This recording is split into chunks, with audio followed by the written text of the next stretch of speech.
Welcome to the Terrible Podcast with your hosts from SteelersDepot.com, where you can find all your latest and greatest Steelers news. It's Dave Bryan and Alex Kozora, always lit, talking Steelers. And now, here's Dave and Alex.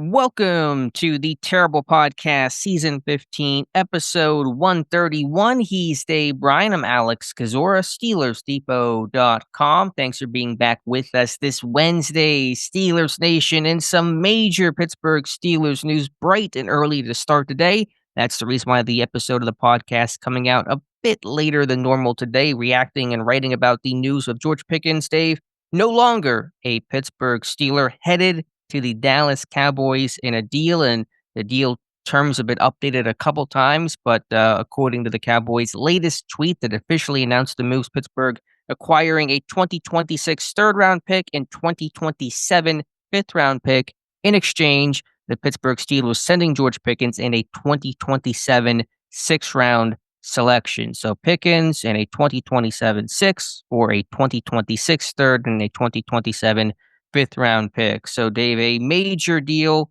Pittsburgh starting the offseason with a big acquisition to acquire DK Metcalf.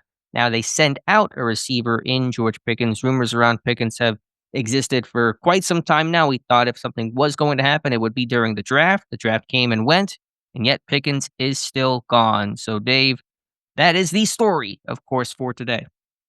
Wait, what happened? That was my thought this morning. Oh, okay. I was planning on talking about the Utah hockey team having being called the Mammoths now, and their exciting new logo. I thought that was all we were going to have to kind of really talk about that, and Ben Roethlisberger having Jack Sawyer and Will Howard on his podcast. So we got some news.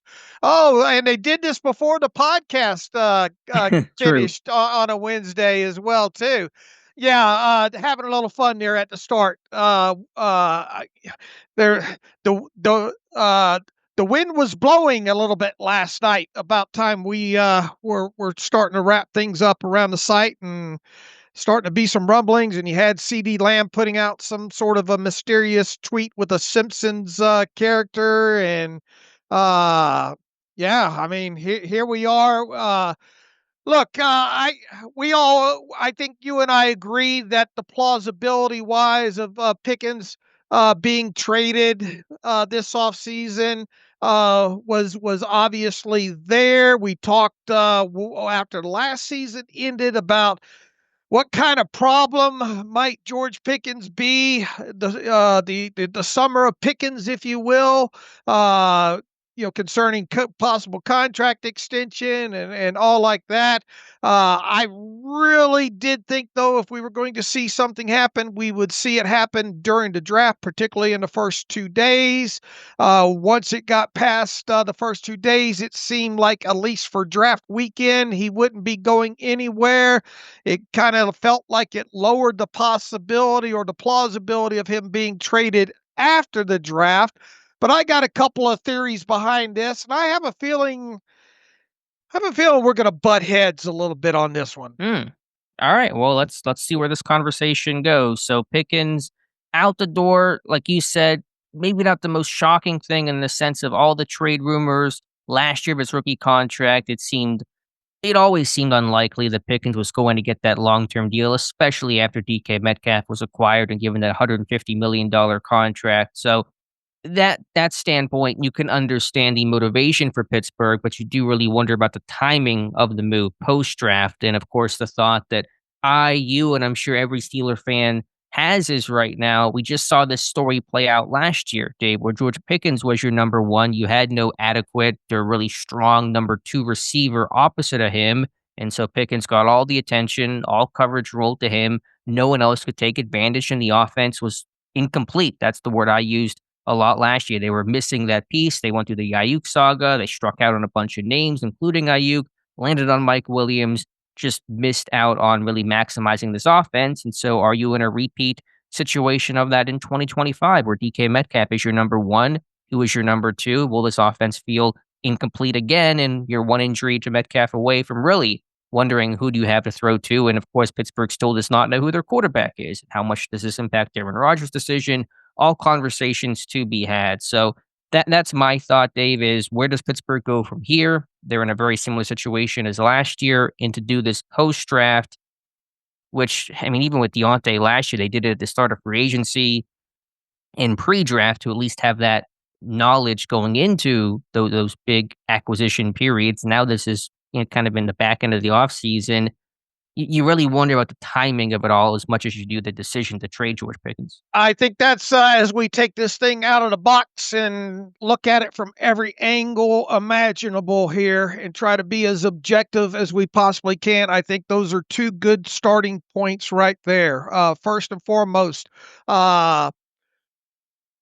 the concern about being in the same place essentially where you were last year with your wide receiver room. One star, and then you're lacking one still. So I think that's a good place to start. And then the second place, on top of that, and probably equally as important, is the timing of all this, considering how if you were able to get this done during the first 2 days of the draft, you could have used whatever pick that was on inquiring on drafting a young wide receiver there. So let's start off here with some plausible near facts that I put out on Twitter, and I was very careful with that wording there. But let's see how many of these that you agree with, Alex.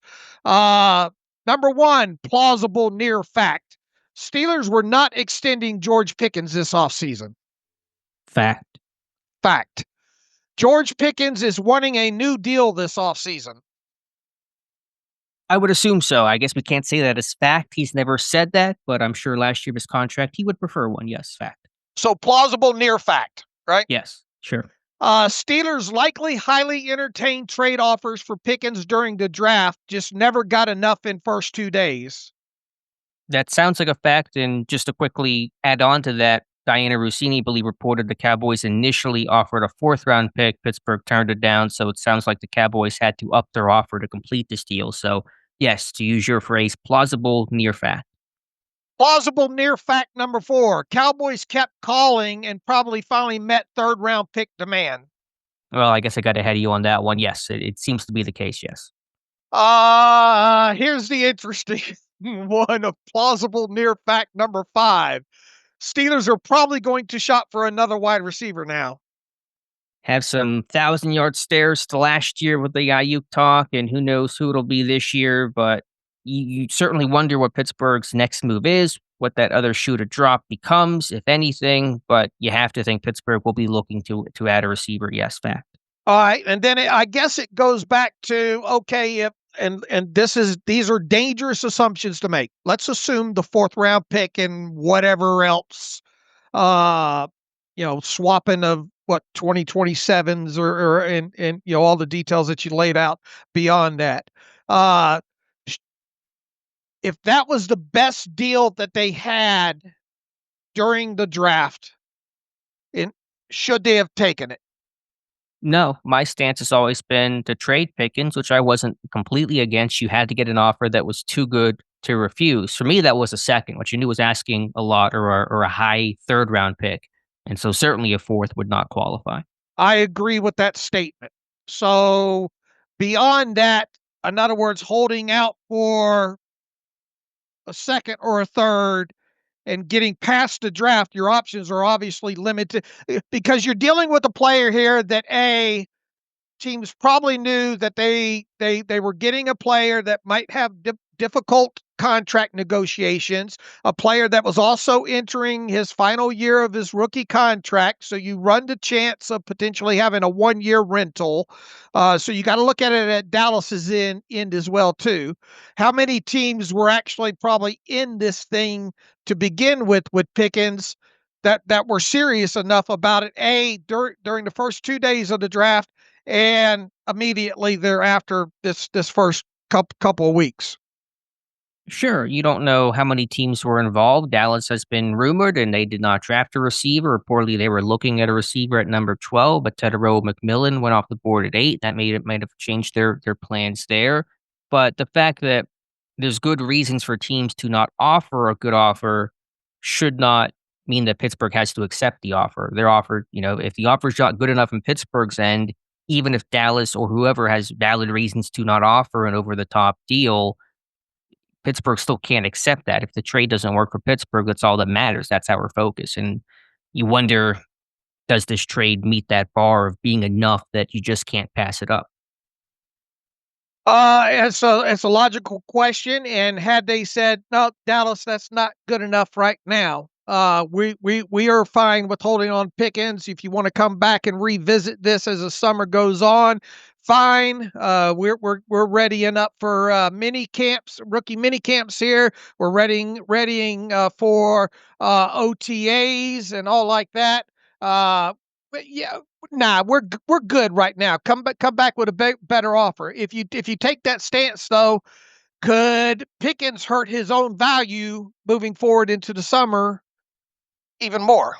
Sure, he could. He could also theoretically improve it if he, had a really good summer and showed up and whatever the case is. But I mean, the bottom line is the offer had to be good enough for Pittsburgh to feel comfortable and feel like it's worthwhile. And I don't want to get you off track if you were kind of going to a point, Dave, but is this return essentially? I mean, there's the pick swap, but that's what 2027 stuff. It's almost immaterial to talking about this deal. Let's just call it basically at its core what it is: Pickens for a 2026 third rounder for next year's draft. Will that be a high third rounder, low third rounder? Probably somewhere in between. We don't know for sure, obviously.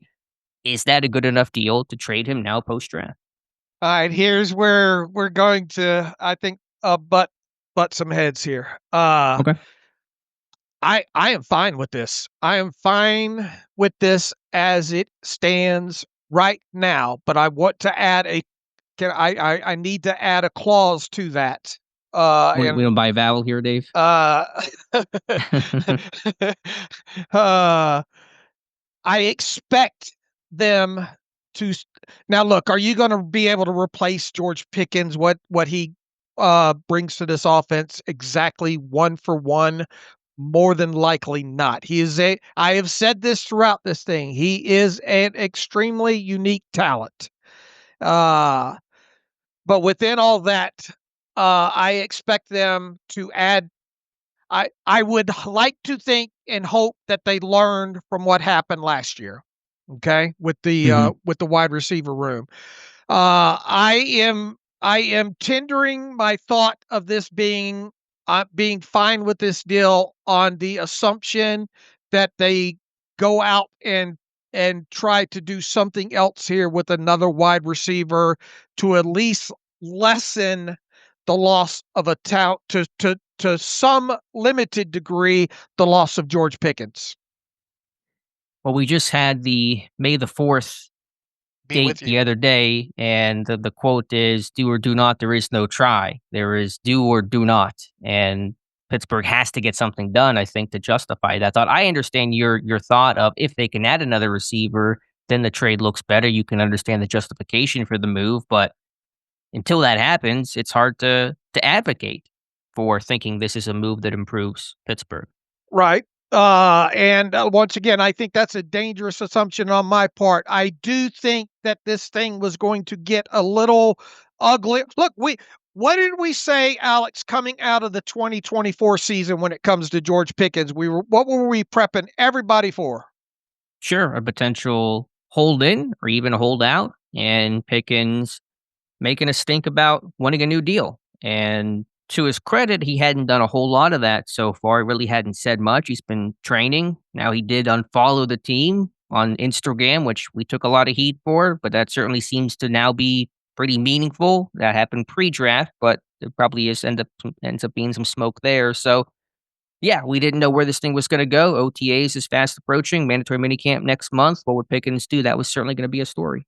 Now, obviously, players are not obligated to partake in OTAs, but when you have a situation with George Pickens and still being a young player on his rookie contract, you would hope that he would be part of your OTAs, and we would have been writing about it had he not shown up for OTAs, right? Sure, that wouldn't have been a major story. It would have been a story, but the real litmus test would have been mandatory minicamp and especially training camp. Even if he did report, which you probably would expect he would he hold in? Would he not participate? That's when it really becomes a storyline. The OTA stuff is minor fodder. The training camp is when these things become really notable. All right. Now, should it somehow come out after the fact, and I know what Diana Rossini's put out there about the 4th round pick and all, should it somehow come out as fact, and I don't know if we'll ever know that the Steelers essentially got the same deal from the Cowboys that was offered them during the draft, in other words, a 3rd rounder, then you say, are you telling me that you could have had this, maybe a 3rd round pick this year and not next year, during the first 2 days of the draft, and then use, per se, the 3rd round pick to draft you a wide receiver in what was not a great class? Mhm. Would that, you could circle that as potentially being a big error, knowing or thinking that we know what we know, that we think that we know right now. Okay. I'm fine with this. I'm fine with this deal. But it's under the assumption on your standpoint of them making that secondary move Right. to add another receiver and who and how and what is gonna be the immediate production from that guy. Like, who are they gonna go at? I mean, they obviously, there's some names we can talk about, and we Right. will, but who is that name they're going to add here in May when you're post-free agency, the bulk of it, post-draft? They tried this last year, and obviously they failed, so there's certainly no guarantee. So it's hard to be to me, it's hard to be fine with it knowing that the map of them adding that other receiver is gonna be difficult and probably nobody that reaches the level of George Pickens' talent. It is very silly for me to be as assumptive as I think that I am in this situation, especially based on what happened a year ago. I will admit that part of it here. But at some point, I think you've got to trust, and that's dangerous, that they did learn from last year. And look, whoever this, assuming next wide receiver that they add, hopefully in these next couple of weeks, days, months, whatever, before week 1, uh, is not going to be a one for one. It doesn't feel like it's going to be a one for one, replacement. There's going to be some diminishing returns within there, but is it enough that you can still work with, and win with? Well, here's the thing too, even if you place that trust in Omar Khan in the front office to learn from their mistakes, that doesn't make a great receiver magically appear. It doesn't make a Brandon Ayuk caliber player become available if there's nobody on the market to acquire. You can effort it all you want, but if the opportunities aren't there, if there is no disgruntled receiver in a contract situation, and I can't think of any great names right now who fall in that category, then it doesn't matter how much you've learned your lesson. It's about who is available, who can you pursue, and who can you actually acquire. And right now, that list, while there are names, is not a particularly attractive list of names. All right, and like I said, I'm not expecting who whomever, if any, is brought in at this point. There's still going to be a ton of pushback that X receiver does not match George Pickens.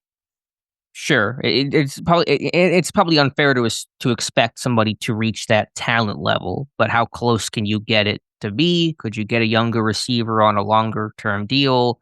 And could you justify that as, okay, we have a bit of a downgrade from Pickens to our replacement for Pickens, but the replacement is here for multiple years. He's on a cheap contract. We have the 3rd round pick next year. In the long run, it's gonna, come out in the wash and work in our favor. Here's my overall thought, Dave. And I get some of the reasons for trading Pickens. We'll talk about that throughout the show. And I should note and should have mentioned this at the top of the show. Apparently, George Pickens did not request the trade, and that's been pretty consistent reporting before the trade became official and after that Pickens wanted to stay in Pittsburgh, like Pittsburgh. It was his desire to remain a Steeler, and this move was motivated and made by the Steelers front office. My question to you, Dave, is a very simple one, but not necessarily an easy one. What is Pittsburgh's plan right now? Are they trying to compete for a playoff win this year to break that drought? Are they trying to reset this thing?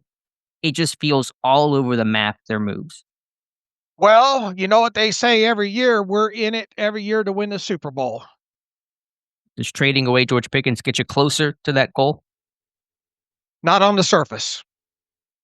Okay, so But then that runs again, counter. does you do wonder how this thing would have played out with Pickens the rest of the way. Of course, yeah, for sure. And to be clear, neither of us believe that Pittsburgh is Super Bowl or Super Bowl contenders with George Pickens or without George Pickens. But you're saying from the team's public standpoint of we're always competing to win the North and make a Super Bowl run. But even taking it a more realistic scope of winning a playoff game, which is the obstacle they've been unable to overcome since 2016, they're clearly no closer to that goal right now. Now, the other argument can be this is addition by subtraction. Pickens was a headache. You could say a cancer in that locker room. He was volatile. He had to be managed constantly. He was late to probably a ton of things, including a game last year. And there is a line you have to draw that says he's no longer worth it. Last year of his contract, the locker room will be better off for it. This is, to me, similar rationale for why Pittsburgh traded Deontay Johnson last year. Talent wasn't the issue, but Johnson was a locker room problem. Pittsburgh saw that, wanted to improve the culture of their team, and moved Johnson because of that. So I think that's probably Pittsburgh's thought of, we just don't want to deal with another year of headaches and distractions and issues, and we're going to be better off from that standpoint that makes the team stronger and closer, even if the talent has taken a reduction. What did Mike Singletary say about Vernon Davis years ago? Was that the can't win with him? Can't win with him. Fair. I'm not using that. I am and I'm not using it one for one, but I do get a sense of some of that as well when it comes to George Pickens. I mean, look, we're talking about a guy that was going to be gone after 2025. And had they let him, and you don't know how much he's going to damage his value or increase his value or maintain his value within next year's free agency. A lot can happen. And at best, you were going to get a third round pick, 1-for-1 compensatory draft pick if things played out perfectly. So instead, you get the third round pick for next year. You get it a year earlier, and now you don't have to deal with the worry, the wondering about the value. Right. I will gladly. This comes from the wimpy Popeye, which is above you. I will gladly pay you for a cheeseburger on Tuesday for a cheeseburger today.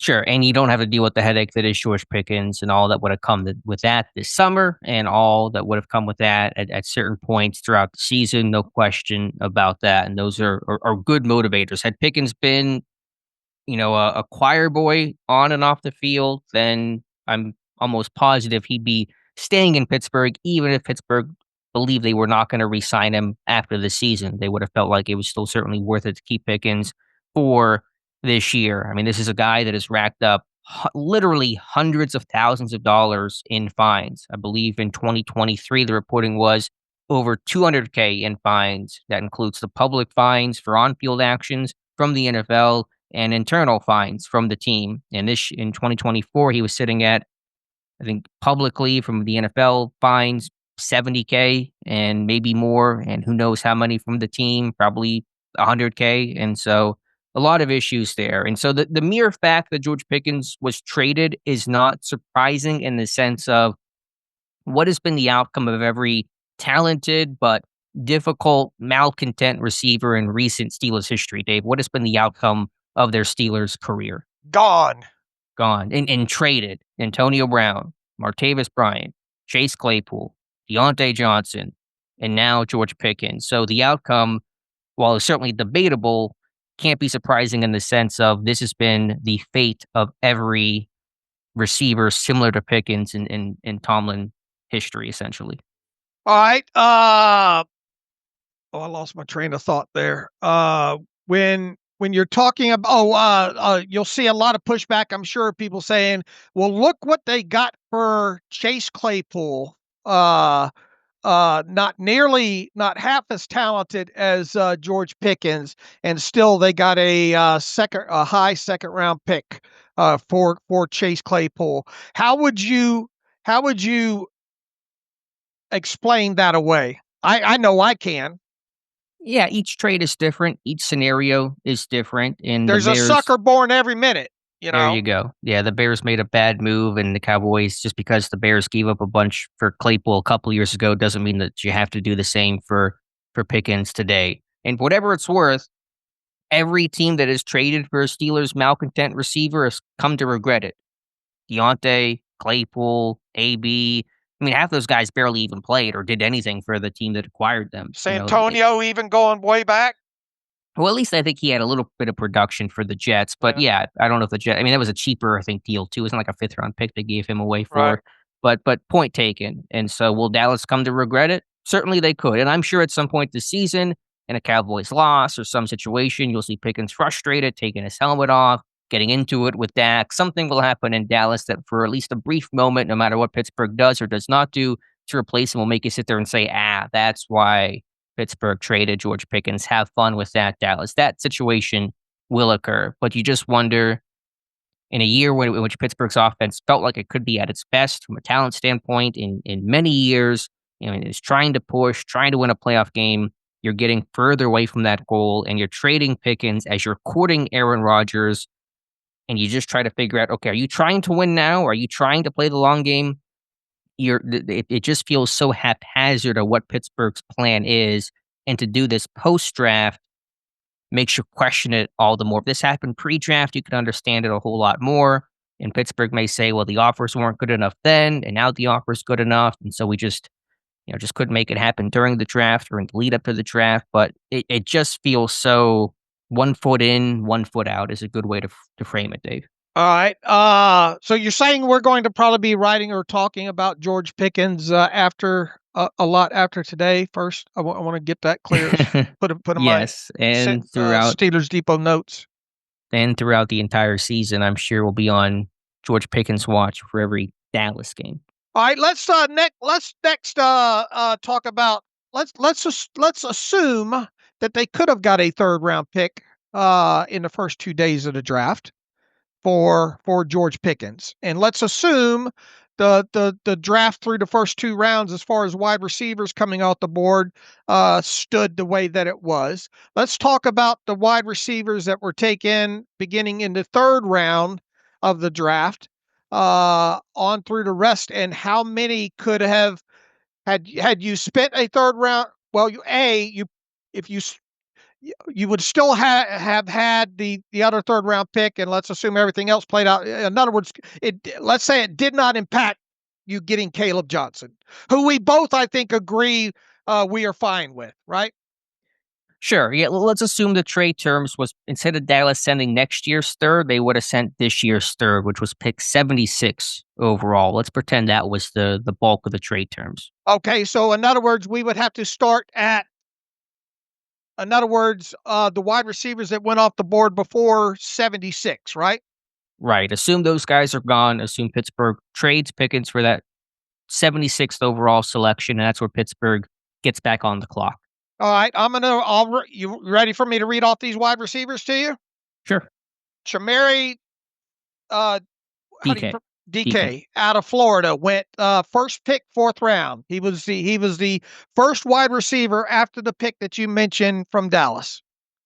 And there were a couple ahead, I think. I'm seeing it at 76. You had Jalen Noel go 79 to Houston. Was the first receiver taken after that Dallas pick there.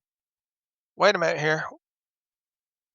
Yeah, Pittsburgh assumed they had 76. I'm sorry. I have 315. So that would have been. I don't have the overall pick. Okay, my apologies. Okay. No, you're good.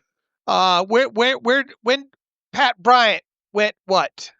74th, and so he would have been gone. We can assume that, and so the first receiver taken after that hypothetical Steelers trade would have been Jalen Noel at 79 to Houston. Okay, there you go. Okay, my apologies. All right, so Jalen Noel is obviously a player the Steelers looked at pre-draft, right?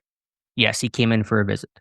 All right, and let's see, going on from there, Savion Williams, TCU.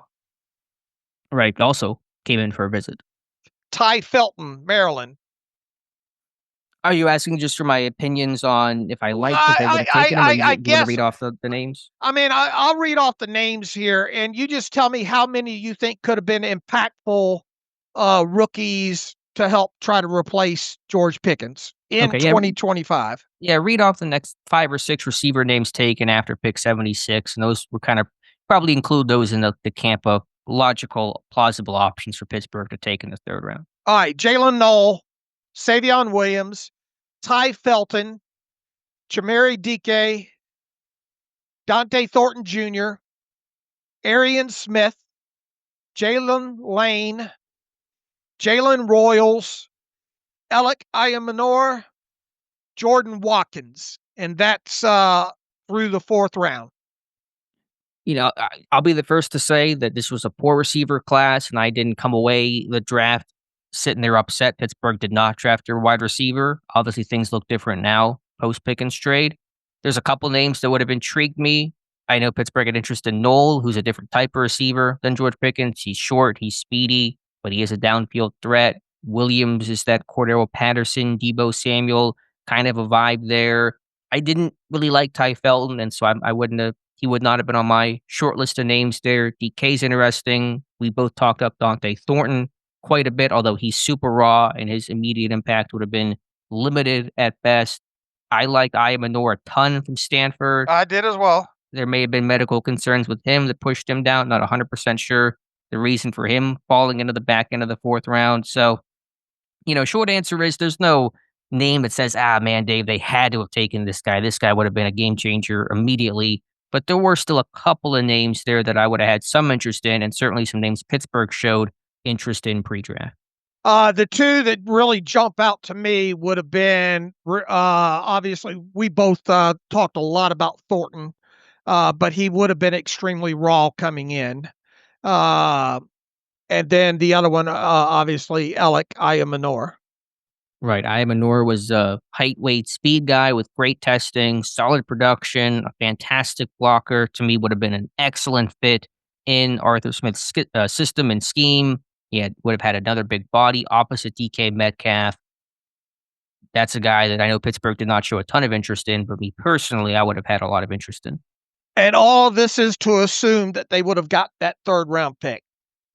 Yeah, I know we're spending a lot of time on a hypothetical here. Well, we're trying to look at it from all angles here, right? Mm-hmm. Because people are going to say, why didn't you get that third during the draft and then go get a wide receiver there? We're at least entertaining the notion that was plausible, even understanding that factually it might not be in,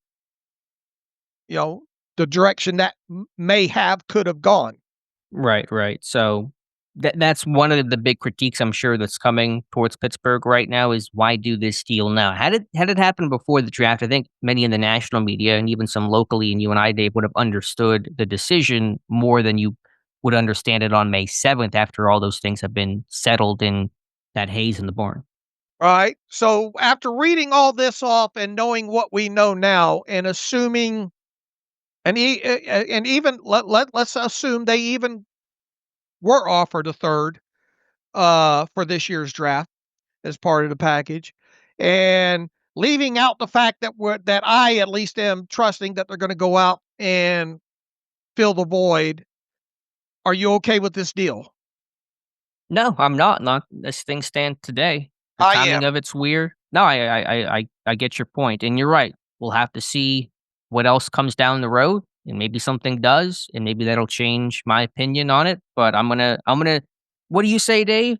Don't tell me about the labor pains. Show me the baby. Yeah. Pittsburgh's got to show me the baby here on the receiver. They got to add somebody. And had you been doing this at the start of free agency and you had a lot of opportunities to go acquire somebody, then you could, I think, more confidently make that case that they will add some high end starting caliber receiver, and they still could. But it's a whole lot tougher to do that right now. And oh, by the way, every team knows how desperate you are for a receiver. So the price to go get that guy has only gone up, if anything. All right, and I'm not sitting here thinking or hoping that the Steelers say, or after signing Robert Woods, they said, "Ladies and gentlemen, we got him." God help us if that's the plan. I assume it's not the plan. I assume it's not the plan either. Now, everybody bookmark this podcast and come back and to make sure to make fun of Dave. And look, in no way, shape, or form do I think we're going to get, assuming that they do get another wide receiver here, that it's going to be a 1-to-1 comparison. But I do expect them to at least try to lighten that load some. And I guess now with that, we can kind of get into who maybe that might be. All right, already a lot of rumors, speculation around who the potential replacements for George Pickens could be, according to Pro Football Talks' Mike Florio. Alan Lazard, Aaron Rodgers' old friend, bestie, is in play. That's Florio's quote, in play to be traded to the Steelers. What exactly does that mean? Still probably a little hard to guess at, but with Rodgers still deciding and Pickens gone and Lazard taking a big pay cut with the Jets to stick on the roster, don't have to make a big logical leap to believe Lazard could be an option for Pittsburgh and one of the most likely names available in a hypothetical trade. Makes a lot of sense just from the core aspect of it, especially if Aaron Rodgers winds up signing. How much of a needle does that move? Not as much as Pittsburgh needs it to move. Lazard's flashed and he's a big body at 6'5". You get similar production, maybe in the red zone. He has 6 touchdowns in 3 of the last 4 seasons, 2023 being the only exception, and that was a year without Rodgers and when he was hurt, and the quarterback situation in New York was a mess. So, I kind of sweat every time we hear the phrase needle mover, because that was the phrase of last year with every conceivable receiver option, Dave. But Lazard to me is not a needle mover type of a deal. There's an improvement from what Pittsburgh currently has, but it's not getting Pittsburgh where they need to be, and that's all that matters. All right, kind of weird timing. Right after the George Pickens trade was announced, the Jaguars announced that they're parting ways with Gabe Davis, and there's a few things related to his contract that are topical for us nerds right now, and that's an option bonus that was evidently due, I think, in March. And in other words, he could come and look, at this point of the offseason, there are no waivers to clear. He will be a free agent. All right. So there's no opportunity to claim him off waivers. He'll be free to negotiate with other teams. And if the contract is laid out for Gabe Davis the way I think and most others think that it might be laid out, there's going to be some offsets potentially involved there, which makes the new team that he winds up signing with ultimately be able to get him on the cheap, because the Jaguars will be on the hook for whatever the offset is. Yeah, this one I could really see happening, Dave. I know it just occurred, and we don't know what Pittsburgh's interest in. There's been no reporting saying Pittsburgh will have interest in Gabe Davis, but he's 26. He's a speedster, a vertical threat. You would kind of keep that element of the downfield ability that Gabe Davis offers that George Pickens would have offered Pittsburgh's offense. He's coming off a pretty quiet season in Jacksonville, but he, made plays prior to that in Buffalo and had that 98-yard touchdown in that blowout win over Pittsburgh in 2022 when Buffalo routed the Steelers. And I'm sure Pittsburgh has not forgotten that. So this one I could certainly see happening. I could as well, too, especially if you got him on a cheap. And what was his injury last year? I have to go look at the whole season that he had. I don't know exactly what he was dealing with and what all happened there. He played in 10 games, so I will have to check what limited him, because I don't know what off the top of my torn meniscus in his left knee. Okay, not great for receivers with speed, but not exactly a death sentence injury either. So Still young, like I said, 26, just turned 26 in April. Wonder if Pittsburgh had any interest in the draft. He came out in that COVID year in 2020. I don't Yeah, know I what went tried to Pittsburgh's look back interest at did you look. because well, I tried to go back and look, and what I don't even think we have a visitor list really because of the COVID and all. Right? That was the combine was like the last thing. They got through a couple of pro days that year, and then COVID came in and shut everything down. So yeah, probably just we're lacking information to really know what their interest level in Gabe Davis would have been.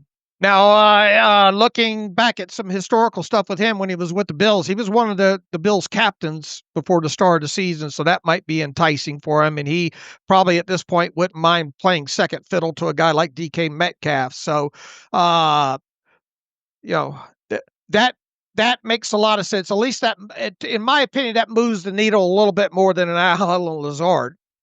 Agree to get you a similar skill set, that downfield vertical ability. He in Buffalo is last year 45 catches, 746 yards, 16.6 yards per catch, and 7 touchdowns. Averaged 17.4 yards per reception in 2022 with the Bills. That was his best season, almost or over 800 yards that year, 7 scores. So been productive, speedster, has made plays against Pittsburgh. You would think there'll be some interest there. All right, the Green Bay Packers right now, Alex. I think I don't know exactly. Let me see how many players they have under contract here, real quick. Let me pull up at least the latest salary cap report because that'll tell me how many players they have under contract. 91. All right, so they've got a 91 man roster. If I looked it over, I think 90 of those are wide receivers. It feels like it. They are pretty loaded. They may have the deepest group of receivers in the NFL, Dave. All right. And I believe they drafted two in Matthew Golden and Savion Williams. Am I correct, sir? Oh, that's a good point. Yes, they drafted Golden. I believe they took Williams too, but that one's not coming to mind at the moment. Third round, Savion Okay, Williams. you did just look at that, I guess, huh? Might I interest you in a Romeo Doubs or a Christian Watson? Would make sense that one of those receivers would be on the move. Dubs had gotten suspended last year for a week for missing a couple practices. He came back and seemed to do okay after that, but there may be some issues there with the front office that may motivate the Packers to want to deal him. Watson's probably the closest available or plausibly available player to George Pickens, the height, weight, speed, demon downfield threat. And he's had some injury issues, some inconsistencies in his career, but he's cheap last year for his rookie deal. Probably not going to be super costly to acquire. Wasn't a huge part of the offense last year. That would be maybe the most sensible place to start when we talk about how do we replace George Pickens and try to get a similar skill set. All right. I was a big Romeo Doubs fan. You know that. In Nevada when following all the quarterback, situation there and watching all living out here and watching all those Nevada games and all like that. If memory serves me, in the short time that Romeo Doubs and Aaron Rodgers were together in Green Bay, it was a lot of lovey, kissy. I don't have any specific recollection to that relationship, but I'm sure it was a good relationship. I saw your tweet about that, and obviously Dubs and Rodgers played together, so I imagine there's at least familiarity there, which is always good, trying to add somebody on the fly, assuming that Aaron Rodgers signs, which is another conversation we'll have here momentarily, I'm sure. All right, both those guys, Watson and Romeo Doubs, I believe, are entering their final years of rookie contracts at this point. And the question would become, how smart would both those guys be to not demand a contract now, but hope to have a great season and then cash in free agency next offseason? Yeah, they're probably not in position to demand long-term deals right now, and knowing that Green Bay just took two receivers early, including taking a receiver in the first round since 2002, probably tells you they're not itching to do deals with either player as well. And if you could get a deal done with either one of those two, you would think it would be at a discounted rate, correct? Yeah, I don't think the cost would be too terribly much. I don't know exactly what it would be. If I had to guess, 4th, 5th rounder, say for Christian Watson, even Romeo Dubs. Yeah, I would think along those lines. So I think to me, off the top, in terms of the names that I'd be looking at most closely to begin with, it would be Gabe Davis to sign in free agency. Of course, would not cost you a draft pick to add him. And Christian Watson are the two names I'd be starting at when you're looking at, okay, how do we replace George Pickens? I would agree with that. I would probably rank them Davis, Watson, Dubs, and then Lazard of the four that we've talked about so far. That's fair. I hadn't spent really a second on it. Are there any names beyond the ones we discussed that you could argue about? You know, Cortland Sutton, those things came up last year. Is there any, receiver on expiring contract in a situation maybe similar to Ayuk that we could point towards? I don't know if you've done any research on that, Dave. I really haven't. I think it's at least worth throwing the name Cortland Sutton out there. I think the name of Amari Cooper's come up. People tweeting at me. Thoughts on Amari Cooper? I've always liked Amari Cooper, a really smooth route runner, but you just wonder how much is left in his gas tank. He was pretty quiet in Buffalo this year. I had some interest in free agency, so I wouldn't hate the idea, but I don't know if that's my first starting point. I think I would maybe look towards some younger options like a Watson. What I consider Gabe Davis over him. I'm not sure where I come in on that. Price tag may play a bit of a factor as well. But Cooper will get mentioned. Keenan Allen has been mentioned as well, although his skill set is completely different than what a George Pickens offers. You added Robert Woods. I don't know what adding Keenan Allen, as much as I respect his career and body of work, really does for you. So wouldn't be in on Allen. I would consider Amari Cooper. Okay, I would at least consider that as a possibility. Where Uh, would you rank Cooper on that list of names? Would Cooper be above any of the four names you just rattled off? Probably not. And one of the main reasons I would have Lazard ahead of him is the working relationship being under the assumption that Aaron Rodgers signs. Fair. Can we talk about that for a second? Does the Pickens exit make it less likely for Rodgers to come to Pittsburgh? Or do I you don't. think in Rodgers' mind it doesn't matter? It doesn't matter. Probably. Uh, Probably not. I don't think it matters one bit Why do you think it wouldn't matter to Rodgers if he just saw one of his top targets just leave? because he probably knows something that we don't. In the sense, do you think Pittsburgh truly has another move at the ready? Like, how could you guarantee that? How can I Pittsburgh guarantee all these No, things? You say you're I'm going to get a just saying. quarterback, Look, right? I don't think they would come out and tell him that we're going to trade. Uh, in so many words, I would hope that I would think maybe they're in some sort of communication that we'll get your receiving crew. You'll have a good receiving crew to work with. But, but how can But you look, even you can't tell a guy make that that's not claim? even signed with you yet that we're going to trade George Pickens. We're going to go get Alan Right. Lazard or Gabe Davis. We know Gabe Davis is going to get cut by the Jaguars, or we know that we're going to be able to trade for Dobbs. Or I don't think it has any bearing. In fact, Aaron's probably one less malcontent in his mind to maybe have to work with.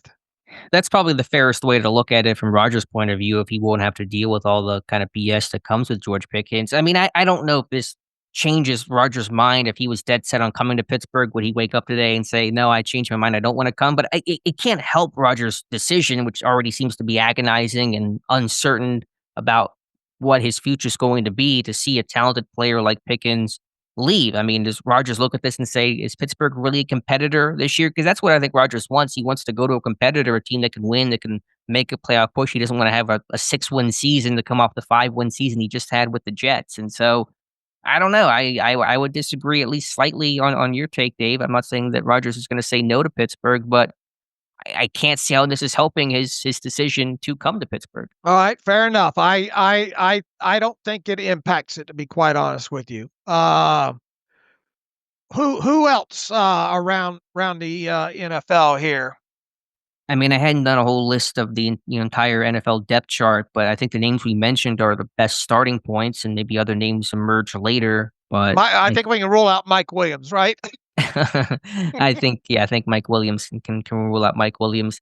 Yeah, I mean, I think the names we talked about of the Packers receivers, Gabe Davis, regrettably Alan Lazard would all make the most amount of sense. Did the Colts draft a wide receiver? They wouldn't be ready to give up on Adonai Mitchell already, would they? Nah, not in the second year knowing he was raw. I mean, Alec Pierce is the guy I've kind of always looked at to maybe target, but he had a pretty key downfield role for the Colts last year. I don't think they took a receiver. They took tight end, right? They took Warren, right? I'll have to go look. Who did the Colts draft? Didn't they draft? They took a tight end. Didn't they take Tyler Warren? Yeah, they took Tyler Warren. That was kind of their big receiver-ish upgrade. Aren't some people trying to throw DJ Moore's name out there? I hadn't seen that. I'm sure there's a million names being thrown out there right now. I don't know if the Bears are trying to subtract and Ben Johnson's trying to add right now. So who knows? I hadn't studied it much, but I don't think that's part of the plan. What about any of the Miami wide receivers? Obviously, it wouldn't be Tyreek Hill. You wouldn't think. I don't know who else would even be available or you would want to trade for. This Waddle. Oh, I know, not the Bears wide receiver, Mooney from Darnell Mooney. I think people are trying to, but I mean they don't have. What do they have over there if the Falcons were to trade Darnell Mooney? That it doesn't look right on paper. They got Drake London, but what did Mooney do last year? He had a good year last year. Yeah, I don't with Penix, you want to give your second year quarterback, first year starter, full time weapons. I don't see the compelling reason. You can call Pittsburgh, call anyone they want, but I don't really see the initiative to trade Darnell Mooney away. You wouldn't think the Jets are willing to part with Garrett Wilson yet, would you? No, I'm not. You just You just signed Justin Fields, Wilson's Ohio State teammate. No, if they're moving a receiver, it's Alan Lazard. All right. I don't think the Lions are going to part with anything. We've covered the Packers. Is there anybody on the Panthers that you can't live without? No, I think we'll pass on the Panthers. What about the Patriots? No, who they have Diggs over there. They got Kendrick Bourne. I mean, Bourne got mentioned some last year as Pittsburgh having some interest, but what is Kendrick Bourne doing for you? Right. I'm just throwing out names. Yeah. No, I understand. I'm just trying to go through the list here. Obviously the Rams have Devontae Adams now. They're not going to do anything you wouldn't think. The Ravens obviously going to stand pat. The Saints look like they're going to be fine with what they have. The Seahawks added Cooper Kupp. And they have Njigba, so nothing's going to happen there. The Texans, I mean, is there any? The Texans even added Jalen Noel, and I mean, is there anybody that they would part with that would move? They went out and they got Christian Kirk. They have Nico Collins. They're probably not going to do anything. The Titans probably aren't going to deal Calvin Ridley, right? He had some maybe issues in Tennessee last year, but I can't see that happening. All right, and then the Vikings. I mean, they're probably not going to do anything there. So I think we built the short list. To be honest with you, Alex, I think we I think we have the list of 5. Unless I mean Brandon Ayuk, we didn't hit the 49ers. Yeah, let's not go through Ayuk again, please, Dave. All right. I just putting it out there. Yeah, we should note that Watson did tear his ACL late last year, and our ACL recovery timetables have sped up over time.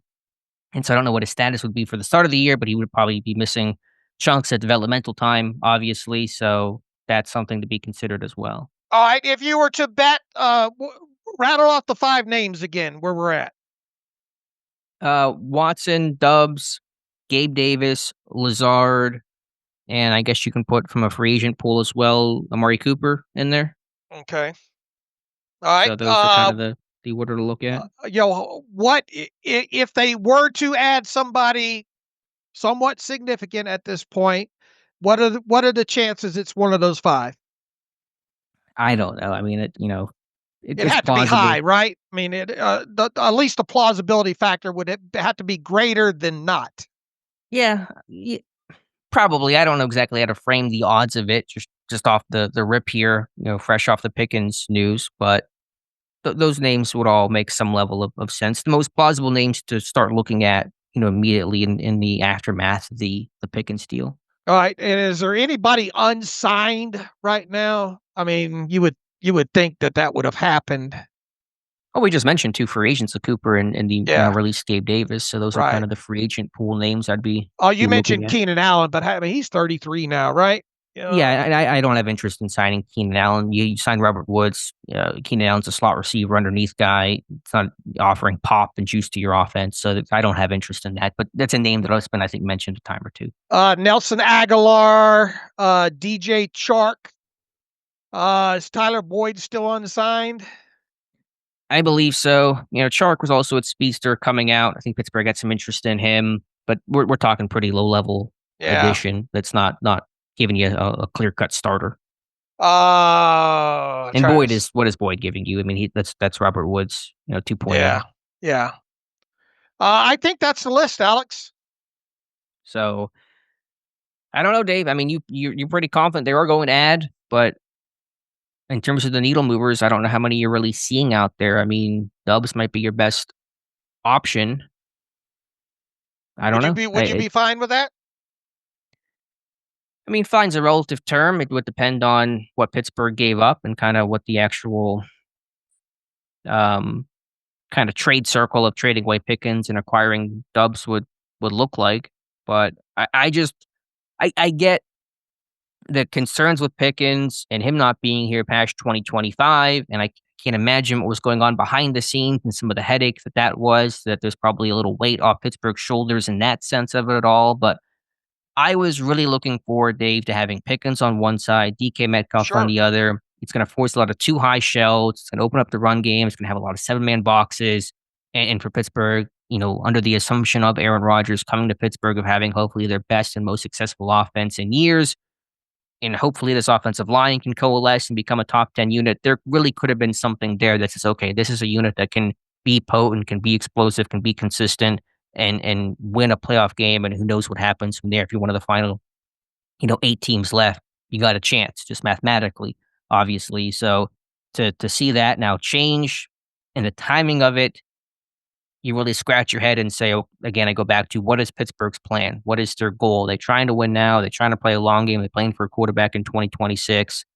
I have no idea.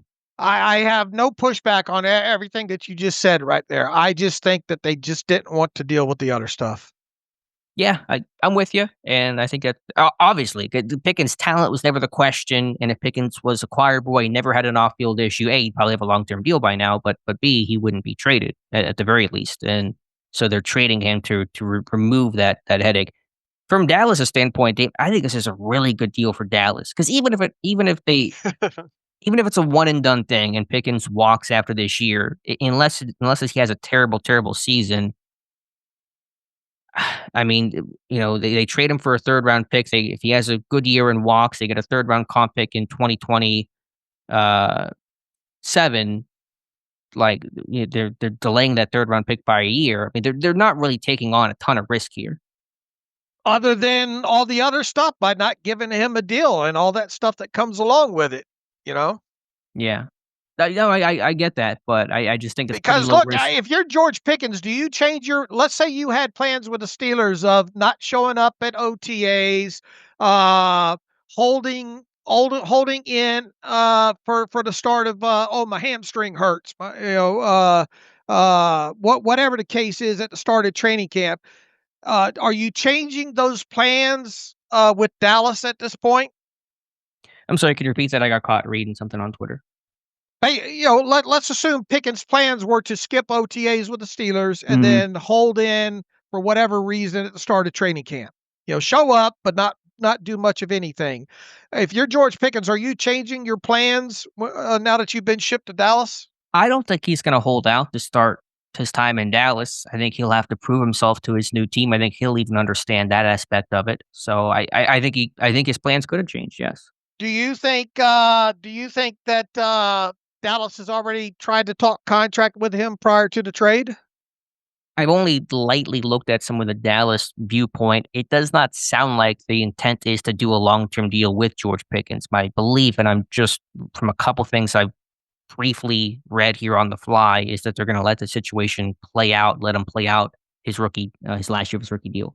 All right. Well, I mean, the color of the pants aren't going to change. He's still going to be not happy in the pants that he's wearing. No, I understand, but you think he'll hold out in Dallas in training camp? I think it's plausible to see that. Yeah. Do you think it's just as likely for him to hold out in Dallas as it was in Pittsburgh? Because I think so. I don't. I think he's more likely to put his head down and just have to work because it's hard to be traded and then immediately hold out to a team you've not proven anything to. Okay. But even if he does, he'll have to show up at some point if he wants to get paid, and he's going to have to end up getting on the field, and he knows he's got to get on there and get chemistry with Dak and get integrated into that offense. And if he doesn't, he's only hurting himself in a contract year. All right. All right. So crazy stuff here, Dave. Never a dull moment in Pittsburgh, and we're on receiver watch for who knows how long. Could be a long time, like last year. And here's the thing too to think about. People don't like me talking about the cash aspect of this, but this opens up a $3 million another cash hole for you to have to fill. You could turn around. Obviously, we talked about Deshaun Elliott and this team, and let's assume Aaron Rodgers signs for less than $20 million. Let's assume the TJ Watt extension goes the way most of us, or at least I think it's going to go. There's still going to be a somewhat of a cash hole there. This team's this. If you're wanting more Steelers news, the rest of the offseason, there's still going to be plenty forthcoming. For sure. And I think that the wide receiver acquisition via Gabe Davis or Cooper as free agents or trading for one of the other three we mentioned is a possibility. I will be very disappointed, and it will. I'll come back and and after the fact is. In other words, what I'm telling the fan base is, and maybe I have my glasses on, my black and gold glasses on too tight this morning. Let's not call for the selling of the team and moving it to Albuquerque just yet until we see what this thing looks like come week 1. Sure, but it's fair to question, Sure. based on the timing of the offseason, based on what happened last year, and based on knowing it's going to be hard to find an equivalent talent to Pickens. I think it's certainly fair to call into question the team's decision making, their timing, and all the above. All right. As long as I've done this, it'll be fair to just say that, man, Dave, you were just totally naive throughout this. Yeah, I mean, I don't know. We'll just have to wait and see. Let's take the next couple of weeks and kind of go from there on what Pittsburgh's moves are, and hopefully see the full scope of how they plan to trade or to replace George Pickens. All right. And it's fair. Look, you're going to hear a lot of the pushback, and already have about why didn't they do this during the draft? Why not just hold Pickens for one more season and go that route and yada, yada. So I think we've addressed this from every single angle at this point. Yeah, nothing really else to be said here at the moment. We'll have to, and I'm still kind of in reaction mode here, waking up to the news like I'm sure a lot of people were on Wednesday morning. So, Dave, anything else here to talk about? There was a good podcast we would have spent a lot of time discussing today had the Pickens news not occurred, with Ben Roethlisberger hosting Will Howard and Jack Sawyer, two of Pittsburgh's rookies, on his podcast. Nice discussion there. Howard, Sawyer, very excited to be in Pittsburgh. And pretty standard fare, but good conversation. I think it was an excellent episode for Ben Roethlisberger. I really enjoyed it. I did not make it all the way through it. I had to stop it because 12-year-old Dave was starting to come out. Yeah, from the excitement of listening to those guys. Yeah, I how can you not like both those kids? Yeah, true hearts and smart. I found, like I said, I was watching that thing and I said, I got to stop because 12-year-old Steeler fan Dave's coming out too much in this by watching it.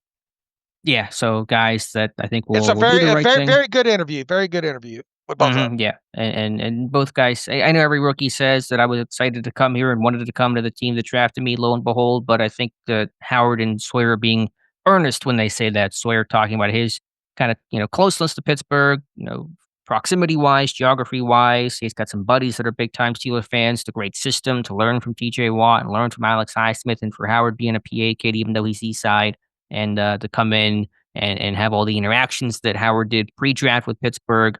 I really take them at their word and earnestly believe that they wanted to come to Pittsburgh. So it's nice to see those things work out. All right, and I guess the other kind of pushback talking about the selections and all is still a lot of people are angry that the Steelers took Sawyer there in the fourth round. What number was that overall? What were the wide receivers that went after that? Let me check here for you. Sawyer was 123 overall. Receivers who went after some of the names you mentioned earlier: Jalen Lane out of Virginia Tech, Jalen Royals out of Utah State, and Alec Ivanor, Jordan Watkins, the four receivers who went not too long after Sawyer was picked.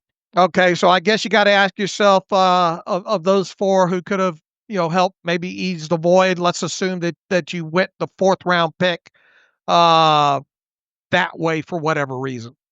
How much validity do you give to that critique of saying, well, Pittsburgh should have traded a receiver? Because you could sit there and say, well, maybe Pittsburgh didn't know they were going to trade George Pickens and they had to work under the assumption Pickens was going to remain a Steeler. I can give them some grace for not drafting a receiver under the assumption that Pickens was remaining a Steeler, but then I think it becomes really, really hard to justify trading Pickens after the draft. And what pick would you have used to? Well, let's assume it's that fourth round pick. Let's assume that someone says that hindsight's 2020, but Pittsburgh still should have drafted a receiver, not taken Jack Sawyer because they knew they could have traded Pickens. They were entertaining calls, and they should have protected themselves had knowing that Pickens still could be dealt post draft. I mean, I get that part of it, obviously, regardless of what happens with Pickens, but in the same breath, you can't discount what has happened with Pickens. And could any of these kids come on and made an impact for this team?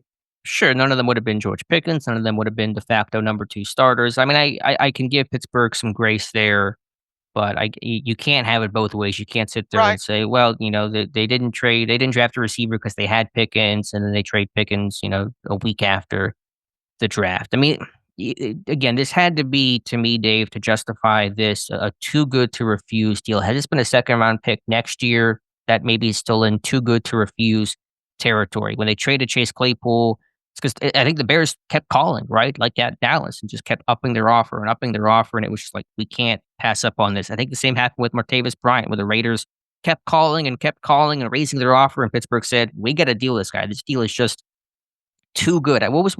What did Pittsburgh get? They got a third for Bryant that year, right? I think so. For the future draft. So it sounds like Dallas did the same. They kept calling, they kept raising their offer. But is this too good to refuse? Next year's third, essentially, as the centerpiece of this deal. To me, that is not, can't pass it up territory, knowing what you're losing in the short term. All right, I believe you referenced this a little while ago. I think Clarence Hill, longtime beat writer for the Cowboys, tweeted out, per source on the need for a possible contract extension following the trade, new Cowboys wide receiver George Pickens isn't looking to do one, wants to show he's a top guy this year. So we'll see. Yeah, that tells me he's not going to hold in. He'll put his head down and work. That doesn't mean he won't have issues during the season. I'm sure he will, but I think they'll try to have it smooth sailing throughout the summer at least. All right. All right. We will. Anything else happen? Good thing this happened today, so we have something to talk about. But anything else to talk about, or should we get to some reader emails? No, we'll react more certainly, I'm sure, on Friday. But let's get to some emails and close out today's show. All right, hold on to your butt, Alex. Craig Sampson. Hi guys. This the title of this is Insanity, question mark. Hi guys, the team has me baffled. When are we going to keep pretending that they truly know what they are doing? Number 2, they know how to draft. receivers. He says AB was a lucky exception.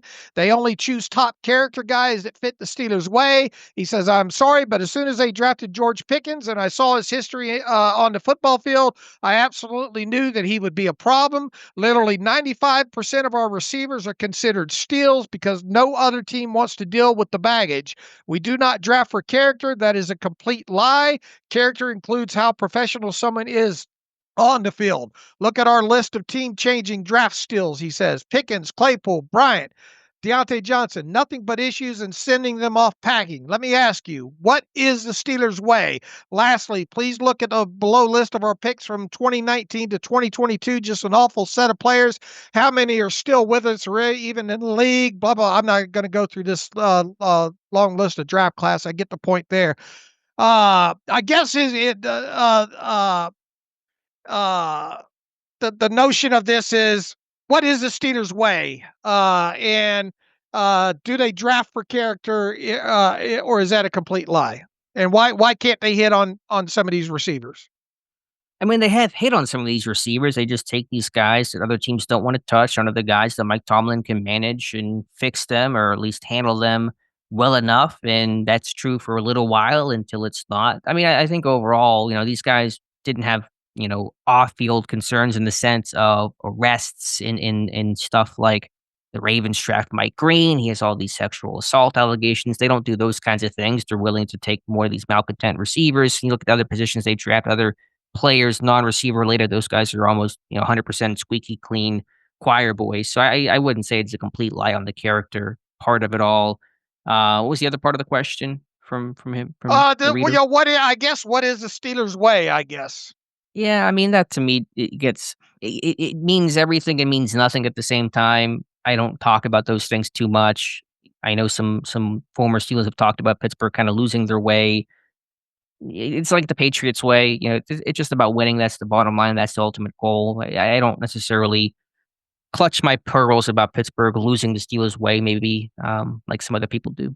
All right, Nicholas Gooden in here. Was GP really the problem? He says, David Knox, hoping to get this in time for the Wednesday show. I want to get your thoughts on where it all ultimately went wrong with George Pickens and the Steelers. Like many, I was a big GP fan, and I think he has Hall of Fame potential talent, but agree that he has been rough around the edges quite a bit so far in the NFL. I think that is his extreme self-confidence is the root of both his behavior issues and not an off-field dominance.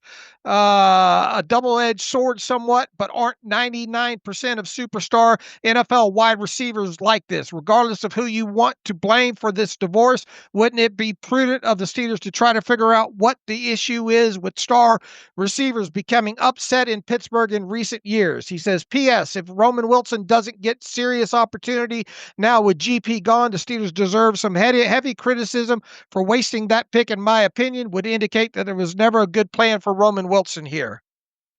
Yeah, we should have talked about the internal candidates, and we spent a lot of time talking about, who they could bring in, and they probably will, but big chances for Calvin Austin, and I'm going to write about this here, I think, soon, Dave, on Roman Wilson. My concern was, I mentioned this recently, that, okay, how does Roman Wilson see playing time? He's, pre-Pickens trade, number 4 receiver in a run-heavy offense, probably number 6 passing target. Still not going to have probably a giant role in a 12 personnel heavy offense, the way Arthur Smith constructs things, but there's certainly a much, you would think, bigger opportunity for Wilson. We'll see who Pittsburgh brings in. Obviously, they could potentially reduce that role back down. But if there's somebody happy about this deal in the sense of personal gain, it's probably Roman Wilson. Sure, but we know less about Roman Wilson in the NFL than we do Roman Wilson coming out of Michigan. That's a Captain Obvious statement, but 5 offensive snaps. I mean, what are we to, that's why they brought in Robert Woods, because even they don't know, Mm-hmm. Yeah, there's not to say that Wilson will be anything. Well, I'm not claiming he'll specifically do X, Y, or Z this year, but just the path is opening up for him to potentially get some snaps, get an opportunity, and hopefully make some plays. Will he? Remains to be seen, but he's not as buried as he was 24 hours ago. And his other pushback here is, why can't the Steelers deal with these wide receivers? Yeah, it's fair. I mean, it's probably one of those things where no team's going to deal with them super effectively, and a lot of receivers are alpha personalities and wired this way. So I get that. Pittsburgh's mindset has been, we'll just take the chance and think we can make it work. And time again, it's proven that they have not been able to long term. So should their philosophy change? I don't know. I mean, it's probably a conversation we'll have on Friday show about the team's overall drafting philosophy when it comes to wide receivers. Yeah, it'd be interesting if a question somewhat similar to that is posed to Mike Tomlin at some point. Look, you got Mhm. rookie minicamp coming up. He's going to meet the media at least two Yep. times, right? Yeah, I guess I mean, at least once, but yeah, he'll talk. All right, let's go to Sim Football Critic. The title is What's up, guys? This one almost required an email. However, I'm sure by the time you read this, you would have covered everything about George Pickens getting traded. I feel like the writing was definitely on the wall, but I just tried to cover. He says, but I just tried to cover it up with paint. My only question is why didn't this happen prior or during the draft? If the Steelers were always going to trade Pickens, are they banking on a guy like Roman Wilson? Last question: was this a case of the Cowboys holding out, knowing the Steelers would be looking to trade him away? There was no reason for them to jump on the trade before or during the draft.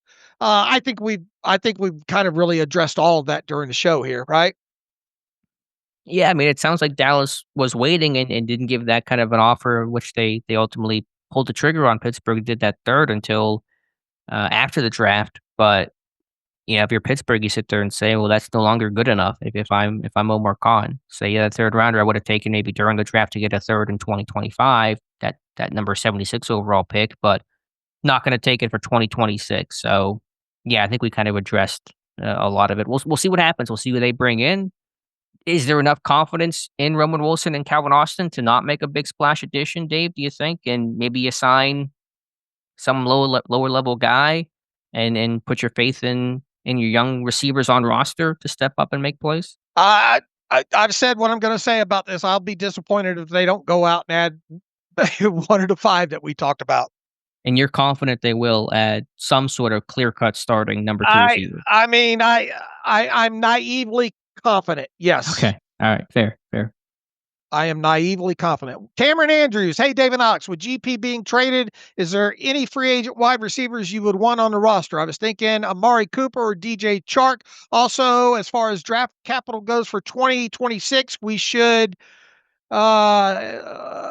he says we should have 11 or 12 total picks, including the comp picks. Have we done all the math on that yet?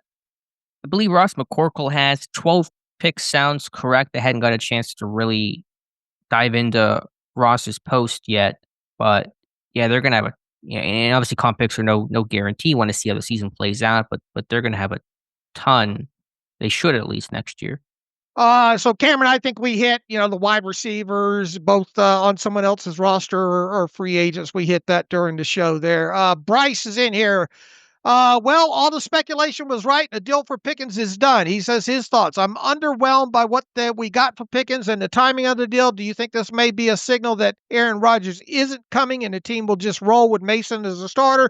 Do you think Lazard or another one of Rodgers' guys at wide receiver is on the way? Assuming you think the Steelers now have to bring in another wide receiver to add to that room, who are some of the players you think the team should go after? Bryce, I think we already hit all of that, but we appreciate the email here. Nathan Casey, fans' overreactions to the Pickens trade. This GP trade was never about the Steelers. It was all about GP. He wasn't going to play on a 1-year, $3.6 million contract, knowing the Steelers weren't going to pay him over $30 million year after this year.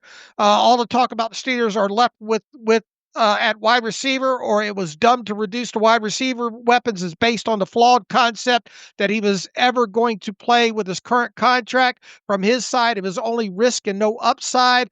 He says the comp pick they would have gotten would have been at the end of the third in 2027. So they got probably a mid-round, third round a year earlier, plus some late round pick swap. Maybe now they can go for an Amari Cooper type guy for $10 million per year and try to bolster depth. He still has something left in the tank and could help if he is healthy. So Nathan thinks people are overreacting to the Pickens trade. If the standpoint is Pickens was not going to play on his rookie deal in the last year of his contract, which he appears to be doing in Dallas, we'll see. But even if that is the standpoint, he was not going to do it in Pittsburgh. Okay, fair, fine. Then move him before May 7th. Move him in free agency. Move him during the draft.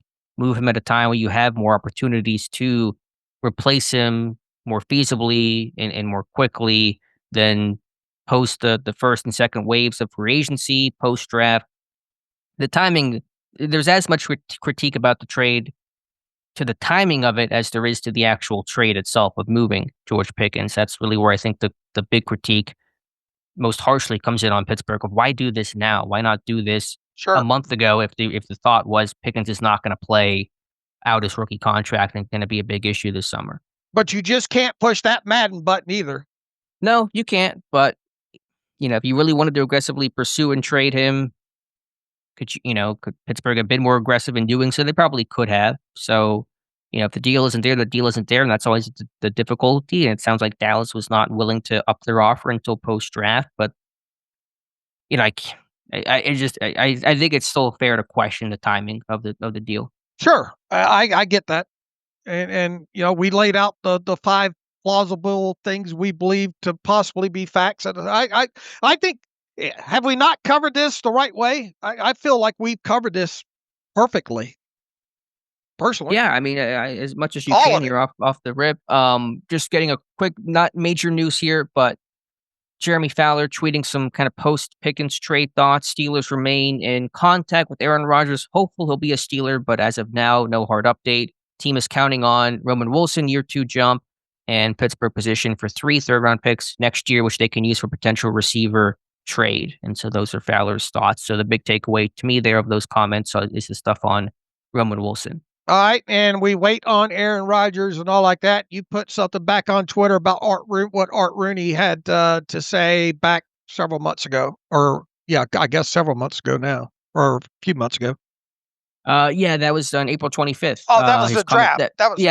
It feels like months ago, especially after today's news. But yeah, that was basically Rooney, I think, of the kind of brass of the decision makers in Pittsburgh, Tomlin and Rooney. Rooney's the only one who's kind of had some sort of deadline implication of one.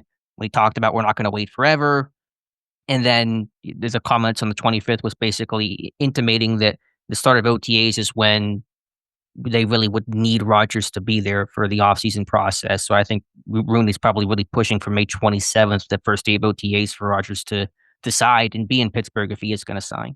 Right. Also, by the way, this is from Jerry Dulac's chat, and his chats can always be a little vague sometimes, but somebody asked Dulac, is there a Steelers trade coming? And Dulac says, quote, no more receiver trades. They already did that. So that is Dulac's belief. All right. And if you believe that, then you're looking at Gabe Davis and Amari Cooper of the 5 that we rattled off. In addition to, I think Pittsburgh maybe having confidence in what they have internally. Is that confidence misplaced? We'll see. And we'll see about everything, Dave. We're all day to day. We are all indeed day to day. Okay. Anything else you'd like to add before we get out of here? No, let's get out of here. We'll cover it more and take it from here and come back Friday. We'll be back on Friday. We'll have a lot to talk about, I'm sure. All right. In the meantime, you can follow me on Twitter/X at Steelers Depot. Follow Alex at Alex_Kozora. Follow the show at Terrible Podcast. Email the show, theterriblepodcast@gmail.com. Also, if you like what we do and want to donate to the cause, SteelersDepot.com. How did Alex and I handle today's show? theterriblepodcast@gmail.com. Did we handle it fairly and objectively enough? Did you like the fact that we kind of butted heads, I guess, on opinion on this? Just interesting to how you think we wrapped our brain around all of this George Pickens stuff. If you want an ad-free version of the site, SteelersDepot.com, hit the ad-free button up right, navigational bar, follow the directions that way. So until Friday, as always, thanks for listening to the Terrible Podcast with Dave and Alex.